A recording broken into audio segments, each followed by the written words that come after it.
اپنے پسندیدہ شاعر کی ویڈیو سب سے پہلے پانے کے لیے اینا مشاعرہ آج ہی سبسکرائب کیجیے اور بیل آئیکن دبانا نہ بھولیں۔ شکریہ۔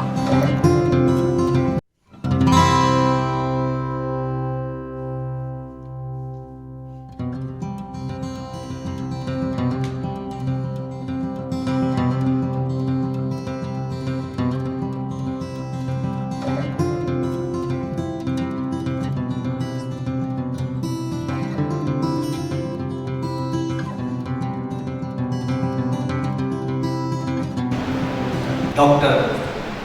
کاظم صاحب جو دہلی سے تشریف لائے، میں نے آواز دے رہا ہوں ان کے اپنے مقالے کے لیے کہ لہجے میں میری فکر کا جادو نہ بولتا، لہجے میں میری فکر کا جادو نہ بولتا، اپنی زبان سے میں اگر اردو نہ بولتا۔ آئیے ڈاکٹر کاظم صاحب۔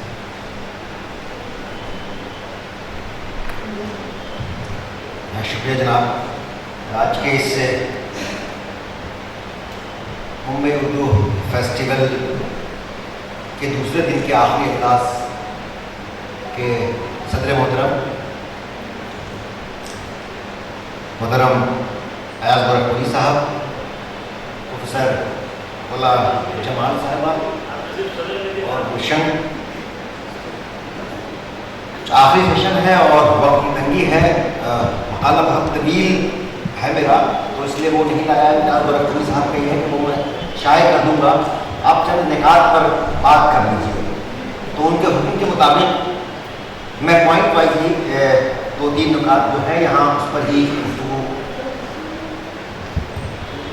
کرنا چاہوں گا کہ ہمارا یہ موضوع جو ہے اردو زبان و ادب کا عالمی تناظر اور نسل نو۔ اردو زبان و ادب سے ہم سب واقف ہیں، اس کا عالمی تناظر یہ آج کا نہیں ہے۔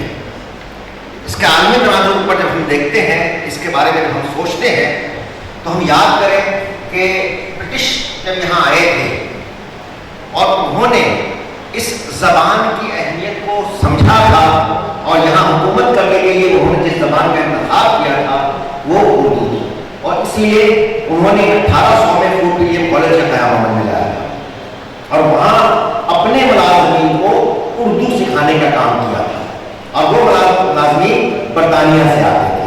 جو برطانیہ سے یہاں آتے تھے وہ یہاں جب تک رہتے تھے یہاں اردو سیکھتے تھے، اور وہ جب اپنے وطن واپس جاتے تھے تو ان میں سے زیادہ تر لوگ اس اردو کو نہیں بھلا پاتے تھے، اس اردو کو نہیں چھوڑ پاتے تھے۔ یہی وجہ ہے کہ برطانوی مستشرقین کی خدمات ہمارے سامنے موجود ہیں، ان لوگوں نے جو خدمات ہمارے سامنے جو انجام دی ہے وہ موجود ہیں، ان پر میں تفصیل جانے کی ضرورت نہیں محسوس کرتا ہے۔ دوسری چیز کہ جب وہ یہاں سے گئے 1947 میں تو ہمارے ملک سے خزانہ لے کر نہیں گئے، ہمارے ملک سے دوسری مال و اسباب لے کر نہیں گئے، وہ یہاں سے گئے تو ہمارے جو اہم مخطوطات تھے، ہماری جو اہم کتابیں تھیں، ہمارے جو اہم دستاویزات تھے، ان کو وہ لے گئے، نہ جانے کئی جہازوں میں بھر کر لے گئے۔ یہی وجہ ہے کہ جب آج ہم کسی کلاسیکی متن پر تحقیق کے کام کے بارے میں سوچتے ہیں تو ہمیں وہاں کا رخ کرنا پڑتا ہے، وہاں کے مخطوطات کو ہمیں دیکھنا پڑتا ہے، وہاں کے دستاویزات سے ہمیں استفادہ کرنے کی ضرورت محسوس ہوتی ہے۔ تو یہ جو پورا انہوں نے پہلے ہی سمجھ لیا تھا کہ یہ عالمی زبان ہوگی اور پوری دنیا میں اس کا ڈنکا بجے گا، اور آج ہم دیکھ رہے ہیں کہ عالمی سطح پر اردو کو جو مقبولیت حاصل ہے، صرف ہندوستان یا بر صغیر میں نہیں، عالمی سطح پر جو اس کی مقبولیت حاصل ہے، یہی وجہ ہے کہ آزادی کے بعد بھی 1947 کے بعد بھی دوسرے ممالک سے لوگ ہندوستان کی مختلف درسگاہوں میں تعلیم حاصل کرنے کے لیے آتے رہے۔ 1947 سے دو چیزیں ہوئی، ایک تو یہ ہوا کہ جب ہمارا ملک تقسیم ہوا یا ہم آزاد ہوئے، اس کے بعد کچھ لوگ جو برطانوی تھے وہ وہاں چلے گئے، وہاں انہوں نے اردو خدمات دی۔ اس کے بعد سے ایک سلسلہ اور شروع ہوا کہ ہم نے ہجرت کرنا شروع کیا، ملازمت کے لیے، تعلیم کے لیے یا دوسرے مقاصد کے لیے ہم نے ہجرت کرنا شروع کیا، اور وہ لوگ جو یہاں سے وہاں گئے اس وقت ان میں سے زیادہ تر لوگ ادیب و شاعر نہیں تھے، لیکن یہ اس کی زبان کی محبت تھی، یہ زبان کی قوت تھی کہ انہوں نے وہاں شعر و ادب تخلیق کرنا شروع کیا، اور وہاں جو تعلیم کا سلسلہ شروع ہوا وہ زیادہ تر ان ممالک سے اساتذہ وہاں گئے۔ لیکن اب جو नस्ल नौ की बात है, तो अब नस्ल नौ जो है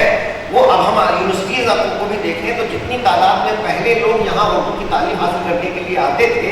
अब उस तादाद में बहुत कमी आई है। मैं खुद दिल्ली यूनिवर्सिटी से वाबस्ता हूँ और पिछले 20-22 वर्षों से वहाँ से वाबस्ता हूँ मैं, तो वहाँ इब्तदाई ज़माने में जब मैं वहाँ था, यानी 20वीं सदी के शुरू में ही, 21वीं सदी के शुरू में जो तादाद थी, आज उस तादाद में बहुत कमी हो गई है। और कई बैच तो ऐसे होते हैं जिस बैच में एक भी तालिब इल्म नहीं आते हैं, वरना 5, 7, 10 तालिब इल्म तक हुआ करते थे। इसका मतलब ये है कि खुद उनके अपने ममालिक में उर्दू की तालीम का बेहतर इंतज़ाम हो चुका है, वहाँ उर्दू की तालीम दी जा रही है। दूसरी अहम बात कि हम जाकर जो वहाँ पढ़ाते थे, यानी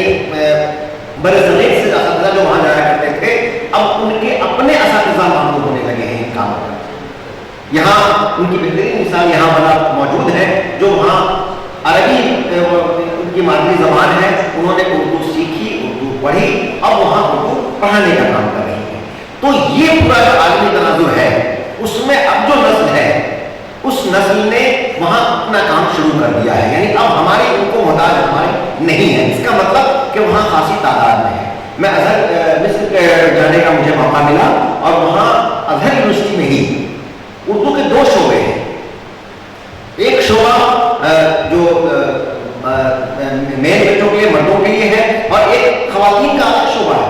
और दोनों में अच्छे खासे असातिज़ा की तादाद है। एन शम्स यूनिवर्सिटी में है, काहिरा यूनिवर्सिटी में है, और मुझे वहाँ इस्कंदरिया जाने का मौका मिला, वहाँ के शोबे में भी उर्दू पढ़ाई जाती है। और पुरानी लाइब्रेरी जो देखते हैं, इस्कंदरिया लाइब्रेरी दुनिया की करीब लाइब्रेरियों में है, वहाँ भी उर्दू की किताबें, उर्दू के मखतूतात मौजूद हैं। तो ये जो पूरा आलमी तनाज़ुर है, अब सिर्फ बरतानिया नहीं, अब सिर्फ रूस नहीं, अब सिर्फ मतलब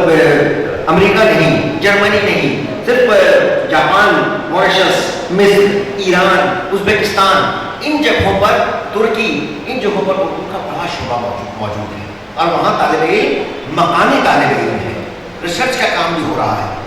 उस आलमी तनाज़ुर में अब उस असातिज़ा जो हमारे हैं वो नई नस्ल के असातिज़ा है, और नई नस्ल हमारे ज़्यादा, मुझे ऐसा लगता है कि ज़्यादा तवाना, ज़्यादा फोकस और ज़्यादा मेहनती है। शायद इस वजह से वो थोड़ा ज़ोर से बोलती है, कभी कभी सामने वाले को ये को ऐसा से कंपनी में मुब्तला कर देती है, या कभी कभी हो सकता है कि ठीक मौजूद पर गुफ्तगू न कर पाती हो, लेकिन वो सेल्फ मेड है। सिर्फ मैं इसलिए कह रहा हूँ कि जदीद टेक्नोलॉजी जब आई, तो जदीद टेक्नोलॉजी में अभी पिछले सेशन में ये बात कही गई कि वही मतलब साहब ने ये बात कही कि बरतानिया में एक इंतज़ाम किया गया कि जो लोग 60 से ज़्यादा के हैं उनको तकनीकी तालीम दी जाए, और उन लोगों ने उसे हासिल की। और हमारे यहाँ तक ये 60 के लोग क्या, 50 के लोगों को ये कहा गया तुम लोग आप क्या है, तो अपनी ज़िंदगी गुजार चुका, क्या करना है ऐसे करके, ये बच्चों को दीजिए, बच्चों के लिए खेलने की चीज़ें हैं। लेकिन वो कितनी अहम चीज़ है उसको नस्ल नौ ने समझा, और उससे वो पूरी दुनिया को अपनी मुट्ठी में बल्कि एक उंगली पर किए हुए है, वो मोबाइल की शक्ल में हो, वो आईपैड की शक्ल में हो, वो कंप्यूटर की शक्ल में हो, और डिजिटल लाइब्रेरी जिस तेजी से पूरी दुनिया में आई है उससे नस्ल नौ इस्तेफादा कर रही है। और मुंबई उर्दू फेस्टिवल ने उस नस्ल नौ को मलहूज रखते हुए, उनको सामने रखते हुए फेस्टिवल का इनेकाद किया है। ये बहुत बड़ी बात है। नई नस्ल अगर तालीम याफ्ता हो गई, नई नस्ल ने अगर नई तकनीक को सीख लिया, नई नस्ल ने अगर जमाना शनासी उनके अंदर आ गई, जमाने की नब्ज़ पर हाथ रखना उन्होंने सीख लिया, तो जमाने को कब वो पलट दे इसका अंदाजा नहीं कर सकते। इसलिए कि हम आज का पूरा पस मंजर देख रहे हैं, वहां जिस तरह से चीजें हो रही हैं, वो मनफी और मस्बत दोनों चीजें जो हो रही हैं, ये किसी को पता भी नहीं चल रहा है कि ये निज़ाम कैसे चल रहा है और इतने मुनज़्ज़म तरीके से चीजें चल रही हैं। नई नस्ल, अब नई नस्ल में भी एक थोड़ा सा मुझे ऐसा लगता है कि नई नस्ल किसको कहें। 60 वाले भी कहते हैं कि मैं नई नस्ल का हूँ, 50 वाले भी कहते हैं कि नई नस्ल का हूँ, 40 भी कहते हैं, 30 भी और 25 भी और 20 भी। तो मौजूदा दौर में मतलब नई नस्ल का हम तयन ही नहीं कर पा रहे हैं। मेरा मानना यह है कि जो भी जदीद टेक्नोलॉजी से वाकिफ है और बखूबी जो कि पुरानी नस्लों में पहले ही इनकार कर दिया था।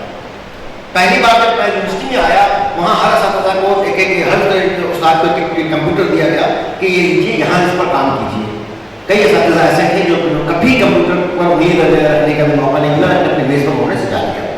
और कई ऐसे थे जो रिटायरमेंट के एज पर थे, उन्होंने सीखा, कोशिश की, कुछ हद तक कामयाबी मिली, कुछ हद तक नहीं मिली। तो ये जो नई नस्ल है,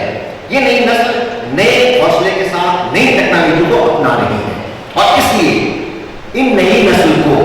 इनकी हौसला शिकनी भी बहुत की जाती है। आज खासकर आलमी तराजू में अगर हम देखें तो नई नस्ल किस तरह से तख्लीक कर रही है, बार बार एक ही मिसाल मेरे सामने आ रही है, ये ज़्यादा मुनासिब भी नहीं है, और भी मिसालें हो सकती हैं, लेकिन चूंकि आप उससे वाकिफ हैं और कल से उन्हें सुन रहे हैं, देख रहे हैं, इसलिए ये मिसाल मुझे ज़्यादा बेहतर लग रहा है कि नई नस्ल की एक तख्लीकार है, इन्होंने शायरी शुरू की, और बिल्कुल अभी साल भर भी नहीं हुआ है शायद की शायरी को शुरू हुए, बिल्कुल, क्योंकि आज 1 फरवरी ही है, इसलिए साल भर नहीं हुआ है। फरवरी के आखिर में उन्होंने पहली अपनी नस्ल जो है वेबसाइट पर सोशल मीडिया में लगाई थी। 1 साल अभी नहीं हुई उनकी शायरी की, लेकिन उनका एक मजमुआ शायद हो चुका है, और जब उनकी नस्लें लोगों के सामने आई तो बजाय इसके कि एक नया तख्लीकार, एक नया अदीब हमारे सामने आ रहा है, उसकी हौसला अफजाई करें, उसकी उंगली पकड़ें, अगर सामने गड्ढा है तो उसको बताएं कि इस गड्ढे से कैसे बचें, अगर उसे क्राफ्ट नहीं आता है तो उसे क्राफ्ट सिखाने की हम कोशिश करें, अगर उसे बहर से वाक़िफ़ नहीं है तो हम उनको कहें कि ये किताबें पढ़ लीजिए, ये किताबें पढ़ लीजिए, या ऐसे इसको देख लीजिए, हमने ये कहा कि ये तो बेकार की है, ये बेवजन है, इसमें क्राफ्ट नहीं है। पहली बार जब हम बच्चे को चलता हुआ देखते हैं तो वो पहली बार दौड़ता हुआ नहीं चलता है, खड़ा होता है, गिरता है, फिर सहारा लेता है, फिर चलता है, और फिर वही रेस में स्प्रिंट दौड़ करके पूरी दुनिया में गोल्ड मेडल लेता है, या सिल्वर मेडल लेता है, या हमारे मुल्क का नाम रोशन करता है, हमारे समाज का नाम रोशन करता है। तो वैसे में ये नई नस्ल जो हमारे सामने आ रही है, खुसूसन आलमी तनाज़ुर में जब हम देखते हैं हिंदुस्तान पर के बाहर, जिनकी मादरी ज़बान उर्दू नहीं है, जिनको पे फे टे बोलने में दुश्वारी हो रही है, कि वो बारी बोल रहे हैं या भारी बोल रहे हैं, हमें उनको सिखाने की कोशिश करनी चाहिए कि ये बारी है या भारी, बजाय इसके कि आप भारी नहीं बोल सकते हैं तो आपको उर्दू बोलने का आप नहीं पहुंचता है। और ये हमारे नाकिदों ने किया कि ये नई नस्ल जो है वो अपना नाकिद खुद पैदा करे, ये नई नस्ल जो है अपना कार्य खुद पैदा करे, और नई नस्ल ने आज के दौर में इस आलमी तनाज़ुर में न सिर्फ अपना कार्य पैदा कर चुके हैं, बल्कि अपना नाकिद भी पैदा कर चुकी है, अपने सामे भी पैदा कर चुके हैं, अपना नाज़िल भी पैदा कर चुके हैं, और वो बहुत ही मजबूती से ज़्यादा तकलीफ कर रहे हैं। आज पूरा मंजरनामा देखिए, 50 से कम उम्र वाले लोग हैं, वही इस पूरे मंजरनामे पर ज़्यादा तादाद में नजर आ रहे हैं, और अपनी तवानाई के और खुद कफील हैं। हमारे पुराने लोगों को उनके बाकायदा बैठने की जगह मिली, उनकी तरबियत मिली, उन्हें नशिस्त बर्खास्त सिखाया गया, उन्हें ज़बान बोलने का तरीका सिखाया गया, उन्हें जो उनकी पहले की नस्ल से मिली थी उसको उन्होंने मुंतकिल किया। लेकिन यहाँ खुसूसन मैं कहूँ, मैं या मेरे बाद वाली नस्ल जो है, उनको न तो ये नशिस्त बर्खास्त मिली, न उन्हें वो नशिस्तें मिली, और न उन्हें उस तरह की तरबियत की गई, उनकी उंगली पकड़ा गया, या उनकी कमियों को उजागर किया गया। कमियों को कहाँ उजागर किया हमने? भरी महफिल में। कमियों को कहाँ उजागर किया हमने? बड़े सड़क पर जाकर के। कमियों को हमने उजागर किया, वो बजाय तामीरी तरबियत के हमने तकरीब का काम शुरू किया, और ये नई नस्ल उस कांटों पर चल करके आज खुद अपने पाँव पर खड़ी हुई है। ये और बात है कि कई के पाँव नौजवान हैं, कई बहुत आराम से उस कांटे पर चल रहे हैं और अपनी अदब तख्लीक कर रहे हैं। ऐसे में इन नई नस्ल को हमारे अपने दीन की परवाह बिल्कुल नहीं करनी चाहिए। मैं ये कह रहा हूँ कि वो क्या कह रहे हैं, उनकी नस्ल उनके लिए क्या कह रही है, और अगर वाकई तामीरी तनकीद है, वाकई उनकी तरबियत मकसद है, तो ऐसे बहुत से लोग आज भी मौजूद हैं पुरानी नस्ल में, जो आपको इस मजलिस में जब आपने कोई गुफ्तगू की, जब आपने कोई बात की, तो उसके बाद जलसा खत्म होने के बाद, सेशन खत्म होने के बाद किनारे ले जाएंगे और कहेंगे कि अजीज़म आपसे ये सहम हो गया है, आपसे ये गलती हो गई है, आज इस लफ्ज़ को ऐसे नहीं ऐसे बोलना चाहिए, आपके जुमले की तरकीब ये गलत थी, आपसे इस मवाद को पेश करने का तरीका दुरुस्त नहीं था। और वो तनकीद अगर होगी तो ये नई नस्ल जो है ये आलमी सतह पर जो काम कर रही है, और खुद यहाँ आप देख रहे हैं कि इस सेमिनार के, इस कॉन्फ्रेंस के मुरब्बियों में भी इम्तियाज़ गोरखपुरी जैसे नौजवान की नई नस्ल ही शामिल है। तो जब नई नस्ल ने परचम उठा लिया है तो उस परचम को बहुत ऊंचाई तक ज़रूर ले जाएंगे वो, اور یہ نئی نسل کی اپنی توانائی ہے. اس میں شرکا بھی بہت مبارکباد میں دیتا ہوں کہ زیادہ تر شرکا جو ہے یہاں وہ نئی نسل کے ہیں اور پرانی نسل کو میں سے ان لوگوں کا انتخاب کیا گیا ہے جو ان کی واقعی تربیت کر سکتے ہیں اور تربیت کر رہے ہیں. اور آپ نے کل سے آج تک دیکھا کہ ان کی حوصلہ افزائی کی جا رہی ہے نئے لوگوں کے ساتھ جو تعاون کیا جا رہا ہے اور نئے لوگوں کی جس طرح سے تربیت کی جا رہی ہے. مجھے یقیناً امید ہے کہ اردو آنگن، اردو گگن اور اس طرح سے انجمن اسلام ان نوجوانوں کو ساتھ لے کر کے ابھی تو یہ 2 دن کا فیسٹیول ہوا ہے، یہ 4 دن کا اور ہفتے روز کا فیسٹیول ہوگا. اور پھر اس امید کے ساتھ کہ نہیں تیرا نشیمن قصر سلطانی کے گنبد پر تو شاہی ہے بسیرا کر پہاڑوں کی چٹانوں. شکریہ. ڈاکٹر کاظم صاحب.